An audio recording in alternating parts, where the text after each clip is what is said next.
Alright, welcome back to another Monday Night Combat upload brought to you by your friendly neighborhood spreader. And as you can see, I am in a party this time.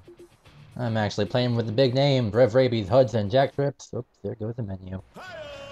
Yep, been a while since my last commentary, especially since they got a comment on my profile saying, "Hey, you haven't done a commentary in a while." So let's take advantage of this video. Let's talk about the tank. I realize that I've done commentaries for the assassin, but the tank is my second favorite. The tank is the workhorse. Good old dependable, not always praised a whole lot. Depending on who you ask, not exactly the most fun.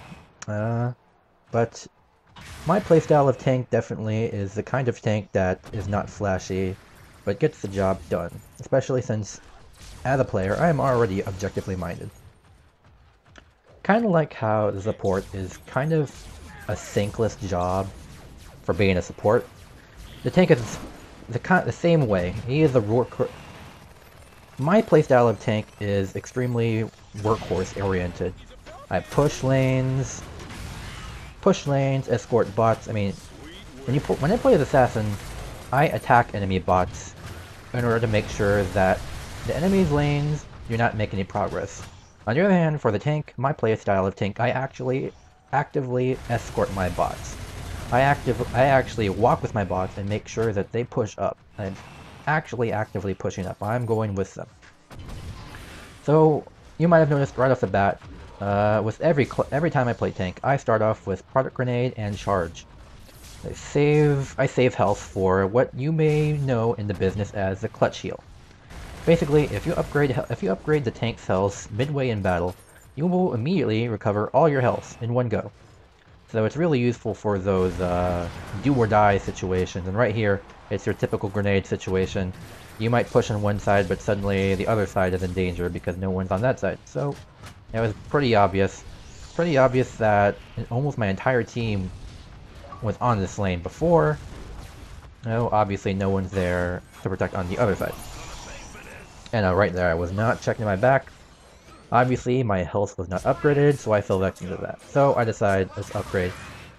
Even though this particular build is silver armor means you won't survive backstabs until you get level 3 passive. Anyways, a lot of people don't really... For hardcore tank players, most of them prefer to upgrade charge, and they don't even bother with product grenade, which is understandable because you almost never hit people. You almost never hit people with product grenade unless you're looking to actually boost the product grenade kills on your career stats. You probably won't be using it against people. However, I love product grenade. In fact, I oftentimes upgrade the product grenade, and I have no idea where that came from.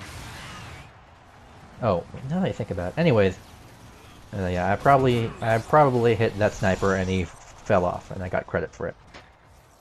Funny stuff. Anyways, back to Product Grenade 3. I sometimes even upgrade the Product Grenade 3 before I upgrade the Charge 3. And Charge 3 is immeasurably useful on a tank. Next to Passive 3, which gives you a ton of health and a ton of health recovery, Charge 3 lets the tank absolutely dominate every close quarters battle he has. No questions about it. If you run into the tank at close range and he has charge 3, there is no way he's gonna survive. There is no way you're gonna survive that encounter. On the other hand, I prefer to use product grenade 3 because it helps me with my mindset, the objective mindset, the push. Basically, Product Grenade 3 allows you to push bot lanes from long distance. The railgun already lets you do that very efficiently, especially with its ability to penetrate multiple bots, regardless of your ability. But the number one problem you might have with the tank... let me back up. So, I mentioned throwing Product Grenade 3 into a group of bots. First of all, that's easy money. In the beginning, you'll have trouble making money since, like most other people, if you ask most other people, host migration. If you ask most other people, the tank is fairly weak in the beginning, and it needs money to become a threat. And in my way of playing tank, most of my money in the beginning comes from bots. And product grenade helps you get that extra money just fast enough, just so much faster. Because having money as a tank is important. The more money you have, the more likely you can upgrade to other things. Pretty much, Product Grenade 3 is an exponential increase in power. Being able to hit bot lanes efficiently with the combination of a railgun and a Product Grenade lets me hit charge 3, passive 2, passive 3, and if I'm bored, deploy 2, that much faster. Also juice, you don't forget the juice. And right there, fail clutch. I was trying to clutch, but then that assassin locked me in place to get hit by the airstrike. And that Immortal 303 is pretty much the... let's see. He is pretty much the main threat against the enemy team. I'm playing with Hudson and Jacktrips right now, and if you didn't notice, Immortal makes sure that you know he is a threat with his blackjack symbol on his all-star symbol. So yeah.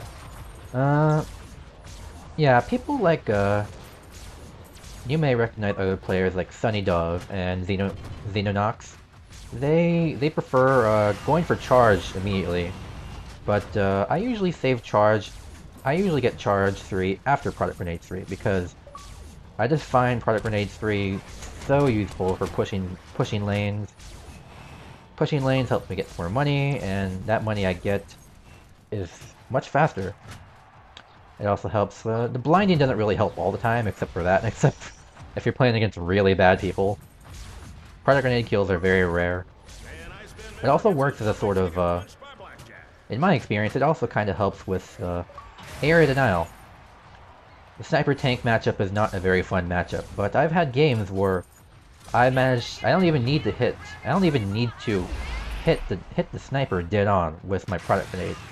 If you hit them in the general area, you can blind them. For example, oftentimes on this map, Grenade 3, oftentimes, and oops, I made it into the frying pan. Oftentimes on Grenade 3, you'll find snipers hanging around this corner, around the corner on the bottom floor, if you know what I'm talking about. Snipers will oftentimes hang around there in order to reinforce their defensive positioning with traps and explosive rounds. But oftentimes I manage to dislodge them by using Product Grenade 3. Not only are they blinded, which really affects their ability to use a sniper rifle adversely, but it also causes them to move because the cluster bombs are extremely powerful to squishy characters like assassins and snipers. Snipers is no problem, they should be continuously moving, but snipers have to gradually learn. And right there, well, the bot's blocked it, but if that bomb went all the way through, I would have dislodged the sniper, and that would have given me more time to push up. Unfortunately, I lost that ability due to the Annihilator being lost, but not a problem. We're only midway through the game, and right here, I did not know what was going on. I missed the Product Grenade. I continually unloaded. I guess he was new at the game, or he was trolling me. I think he was trolling me personally. Actually, upon further review, that was also the sniper who also fell off and gave me a ring out, so maybe he is new.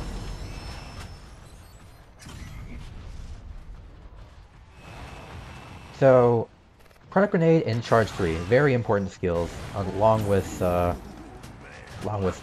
Passive 3, of course. At this point, you should be, Tanks have a easy time getting money once they're fully upgraded. Product 3, Charge 3, let's see, Passive 3. Even though that costs a lot of money, the more upgrades they have, the easier it is for them to get God knows how much money out of nowhere. Oftentimes, every time I play as tank, I'm just overflowing with money, and that's probably a combination of my added survivability and threat factor due to my upgrade, and also my increased efficiency in taking care of bots and turrets for more money. So once you have all this money, you will inevitably start Juice Chain as a tank, because Juice with a tank is the absolutely most destructive class in the game with Juice. I mean, yeah. Oh, right here, Jack is trying to heal me with bullets. We're in a party, and I guess he was support earlier, and now he's assault. And he figured, you know, I might as well heal you with some of my bullets, assault bullets, healing bullets. So tank is the most destructive class with Juice that I can think of. Gunners need to reload. If they need to reload during Juice, they essentially become useless. Assaults are also very destructive, especially with crit shots. Assassins really need to get in close. Snipers are universally agreed that they're not good with Juice, but tanks are just incredible with Juice. And you will inevitably Juice Chain with the tank, because normal Juice gain with the tank is extremely slow. Really, really slow. Nope. Bye-bye, Assassin. So, Juice gain with the assault, Juice gain with the tank is extremely slow. So, you'll be lucky to get legit Juice maybe, once or twice. And I'm not sure what he... Oh, there's that Ganon person again. Yep, he's definitely new at this game.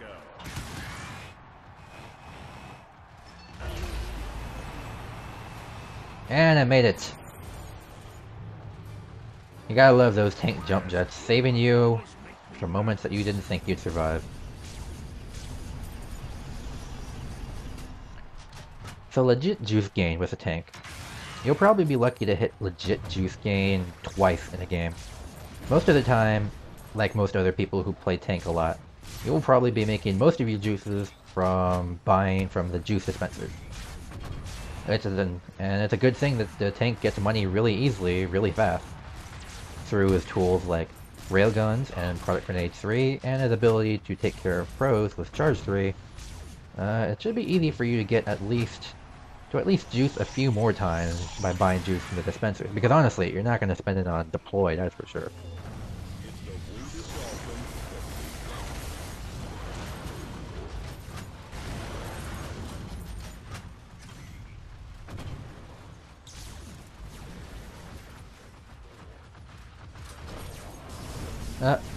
Of course I forgot about that. I haven't meleeed bots in a long time. But, of course, tanks gain juice just as efficiently by meleeing bots than by any other method.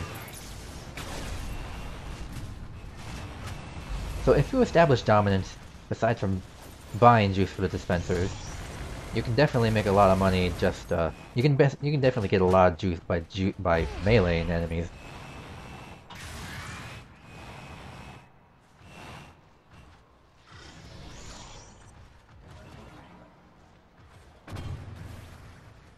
It's been a little over 13 minutes since this game has started, so at this point I'm just trying to figure out what we can do in order to solidify our lead. Right now, as you probably noticed, they've gotten a lot of money to build a mysterious amount of level 3 turrets. But as you can see, I'm not sure what else is effective at taking out level 3 turrets besides a juiced assassin or a juiced tank. And even a juiced tank, it's probably going to be a suicide run for an assassin, but a tank can easily take down a level 3 turret with juice. Now, of course, it wasn't hacked, so that probably had a factor of why I didn't die as quickly, aside from the fact that that support obviously counter-juiced me. But here we go, making more money off of off the bot lanes. Always remember that if you see a clump of bots, you can take out those bots even faster than an assassin. An assassin is very efficient at taking out bot lane, but a tank is arguably better at instant bot lane clearing.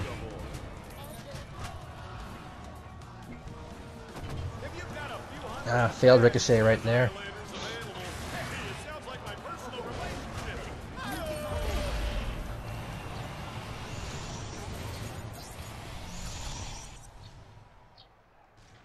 As you can see, that was Immortal.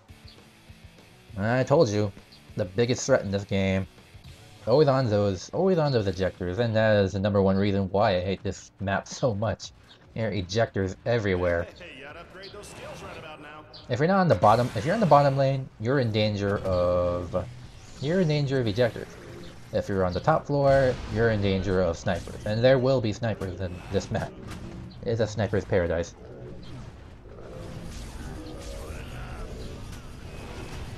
As you can see, I'm sitting on $900 pretty much. And a large part of that is due to pushing lanes, and well, you know, the occasional kill streak. Obviously, I died earlier, so I lost whatever kill streak I had. Speaking of kill streaks, don't be afraid to run away as a tank. As soon as you see danger, unlike the assassin unlike my assassin, who has what do you call it? The luxury of escaping whenever she wants, so long as you're smart about using her smoke bomb. The tank instead needs to make use of his extreme bulk in order to create a buffer of time between when he gets into battle and when he decides to leave. His extra bulk gives you just the time buffer you need. Right here, bot juice from you. Sorry, no juice for you. Shotgun means nothing. And that's pretty much the end of the game. I managed to take out that gunner who had juice. He didn't have enough time to pop it, I guess. And I guess Immortal was raging about his team, because I was definitely playing with some other good people on my team. There's Jacktrips and Hudson. And obviously I played a lot of objectives, so I made a lot of money.